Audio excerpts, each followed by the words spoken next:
प्यारे बच्चों, आप सभी का अभिवादन। इस समय आप बी पाठ तृतीय वर्ष के प्रथम प्रश्न पत्र में निर्धारित श्रीमद् भगवद गीता का अध्ययन कर रहे हैं।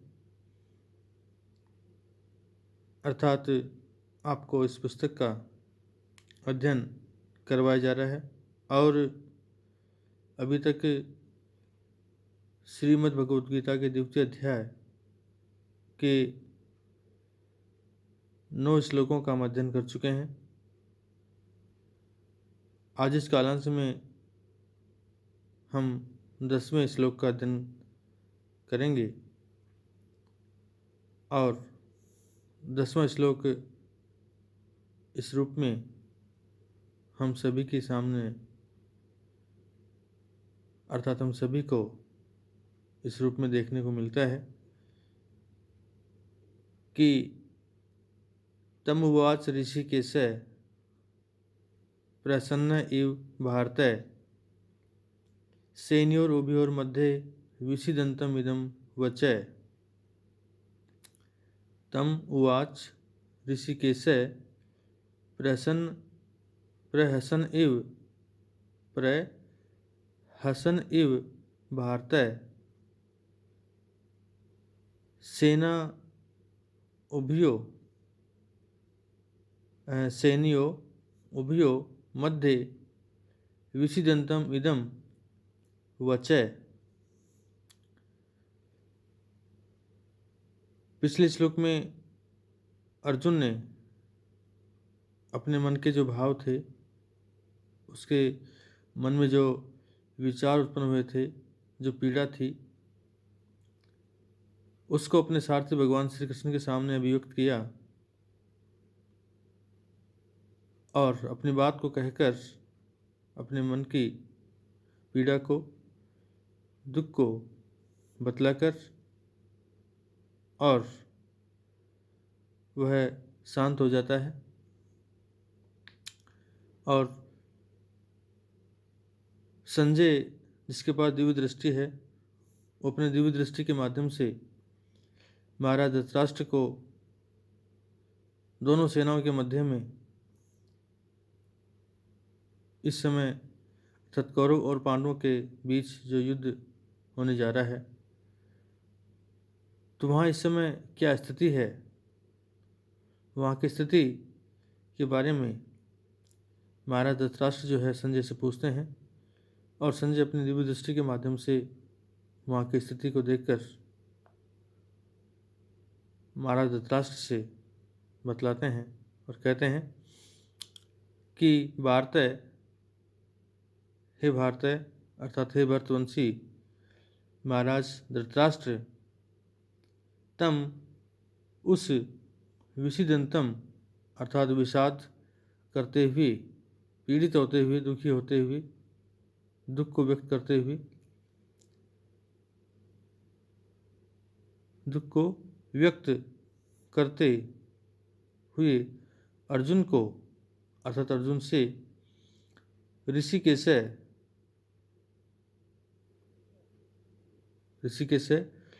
आपके ऋषिक ज्ञानेंद्रिय को कहते हैं और इनका ईशय स्वामी होने के कारण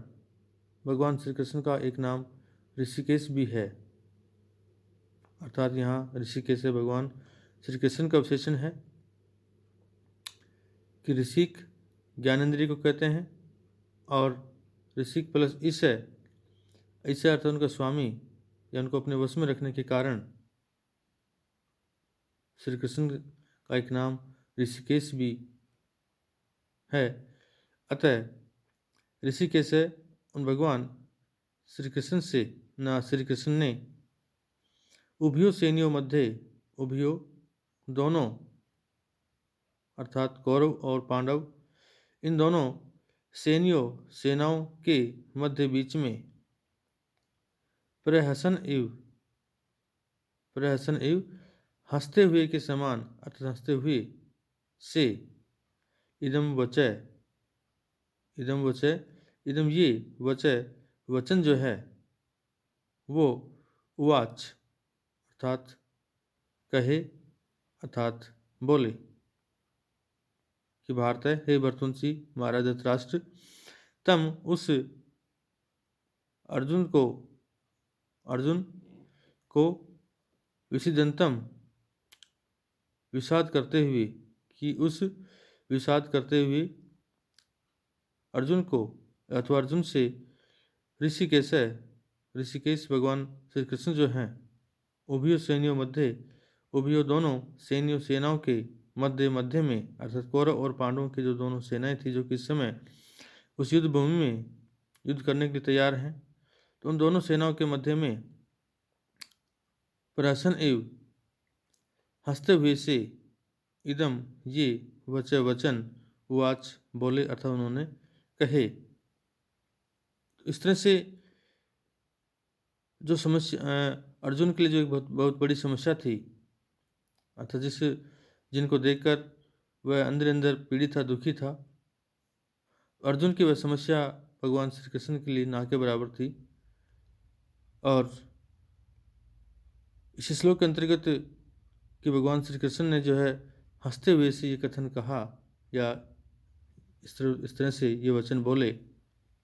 तो भगवान श्री कृष्ण का मुस्कुराना या मुस्कुराकर हंसकर ये कहना, ये देखकर लगता है कि जैसे उनका मुस्कुराना अर्जुन का मानो उपहास करना हो। इससे यह ध्वनि निकलकर हमारे सामने आती है कि अर्जुन के लिए जो बहुत गंभीर बहुत बड़ी समस्या थी वह मानो भगवान श्री कृष्ण के लिए ना के बराबर अर्थात चुटकी भर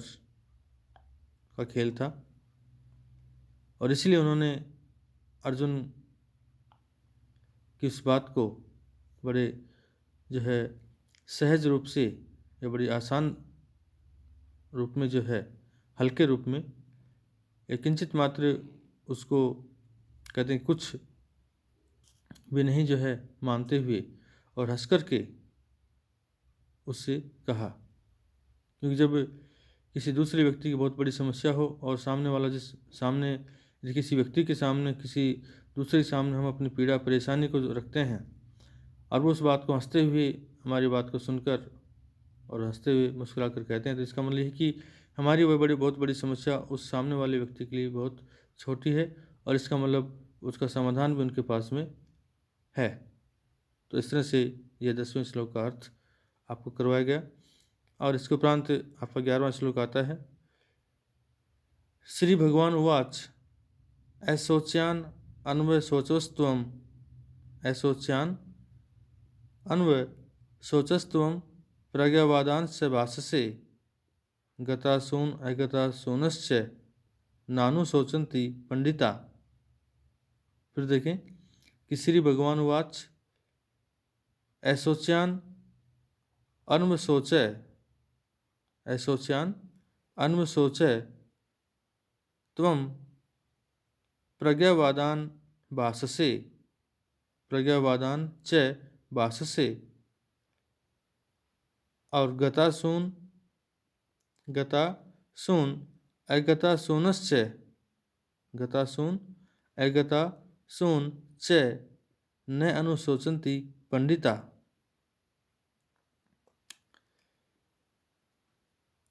श्री भगवान उवाच और इसके उपरांत श्री भगवान उवाच भगवान श्री कृष्ण जो हैं वो बोले। इस श्लोक के अंतर्गत क्या बतलाया गया, इसका भाव क्या है, ये मैं आपको बताना चाहूँगा। यही वह श्लोक है श्रीमद् भगवद गीता के 2वें अध्याय का, जहाँ से भगवान श्री कृष्ण के द्वारा अर्जुन को दिया गया आत्मज्ञान का जो उपदेश है वो प्रारंभ होता है। अर्थात यहीं से आत्मज्ञान का उपदेश जो भगवान श्री कृष्ण ने अर्जुन को दिया वो इसी श्लोक के अथवा इसी श्लोक से अथवा यहीं से प्रारंभ होता है। दूसरे शब्दों में हम कहें तो गीता का जो उपदेश क्रम है वो यहीं से प्रारंभ होता है, यहीं से चालू है। और इससे पूर्ववर्ती जो श्लोक आपको बतलाए गए आपको जिनका अर्थ करवाया गया। तो इससे पूर्ववर्ती श्लोक जो हैं, यानी 1 से और 10वें श्लोक तक उस आत्मज्ञान के उपक्रम के रूप में थे, और यहाँ से अर्थात इस 11वें श्लोक से सांख्य का आपका जो निष्ठामय उपदेश है, सांख्य का जो निष्ठामय उपदेश है वो प्रारंभ होता है, अर्थात शुरू होता है। तो श्री भगवान वाच अर्जुन के सारथी भगवान श्री कृष्ण जो हैं आत्मज्ञान की जो प्रस्तावना है उसके रूप में अर्जुन से कहते हैं कि श्री भगवान बोले, उस आत्मज्ञान की प्रस्तावना के रूप में वो बोले अथवा कहते हैं कि हे अर्जुन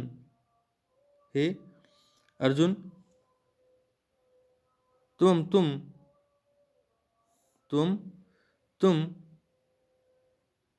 असोचान,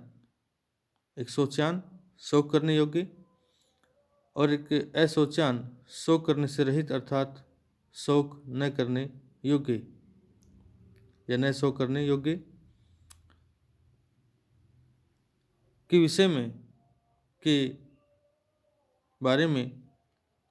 अर्थात जो शोक करने योग्य नहीं है, ऐसे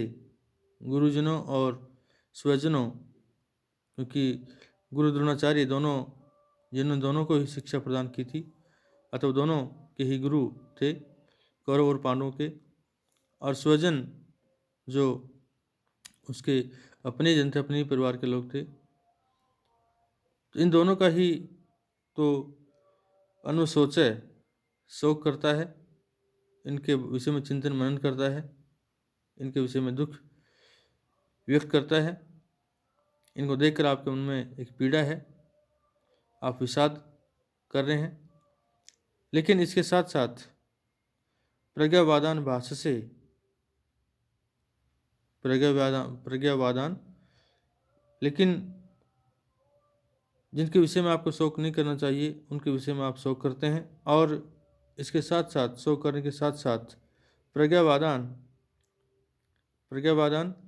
प्रज्ञाज्ञानी विद्वान पुरुषों के समान, अर्थात पंडितों के समान आप भाषसे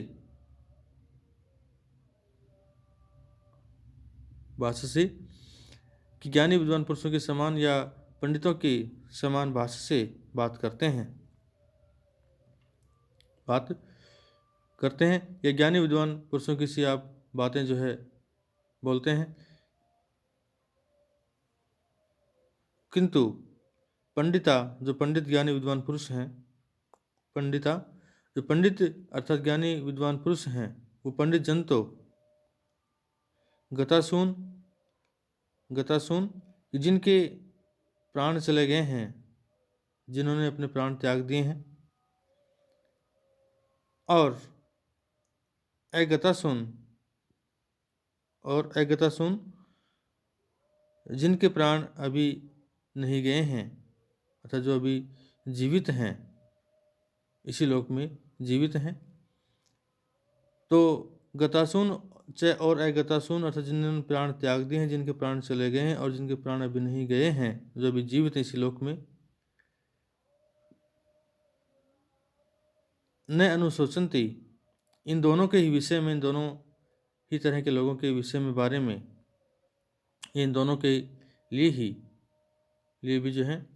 अनुशोचन्ति न शोक नहीं करते हैं, इन दोनों तरह के लोगों के बारे में जिनके प्राण चले गए हैं और जिनके प्राण अभी तक नहीं गए हैं, जो जीवित हैं इसी लोक में हैं। अनुशोचन्ति न, उन दोनों के विषय में ही शोक नहीं करते हैं, चिंतन मनन नहीं करते हैं। तो इस तरह से इस श्लोक का अर्थ इसमें तो भगवान श्री कृष्ण ने अपनी बात अर्जुन से कही, और यहीं से भगवान श्री कृष्ण के द्वारा अर्जुन को दिया गया आत्मज्ञान का उपदेश प्रारंभ होता है। इस श्लोक में पंडित शब्द आपका आया है, तो यहाँ पंडित शब्द का अर्थ आत्मज्ञानी लोगों से है। पंडित शब्द का जो अर्थ है आपका, वो आत्मज्ञानी लोगों से है, जो आत्मा का ज्ञान रखते हैं।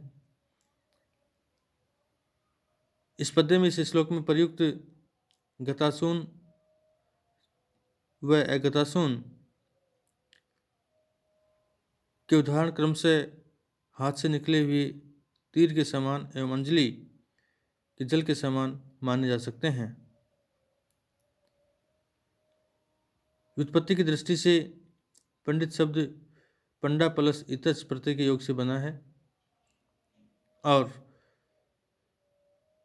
पंडा किसे कहते हैं कि पंडा संजाता यस्य से पंडित है, कि पंडा संजाता यस्य जिसको उत्पन्न हो गया है, कि पंडा ने जिसमें जन्म ले लिया है, से पंडित वह पंडित है, वह पंडित कहलाता है। तो यहाँ पर एक प्रश्न उभर के हमारे सामने आता है कि पंडा फिर कहते किसे हैं, कि सद असद विवेकनी बुद्धिर पंडा, सद असद विवेकनी बुद्धिर पंडा, अर्थात पंडा उसी बुद्धि का नाम है जो भला व बुरा का ज्ञान कराने में सक्षम हो, कि सद और असद कि हमारे लिए क्या अच्छा है और क्या बुरा है, इसका ज्ञान कराने वाली बुद्धि ही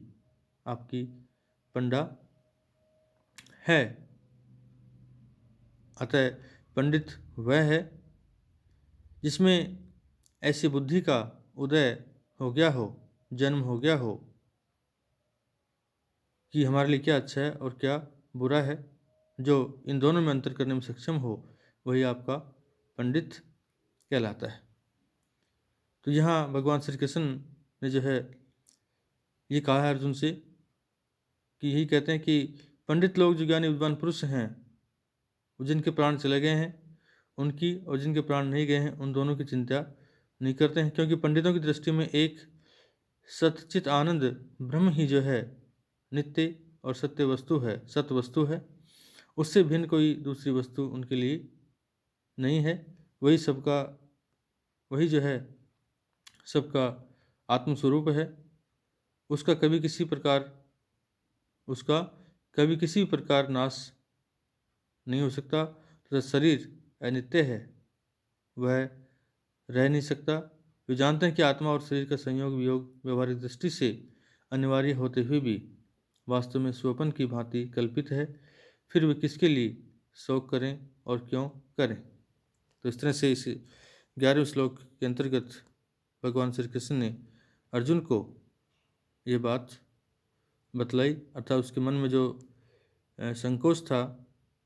जो एक जिसकी वजह से वह पीड़ित था, दुखी था, उसको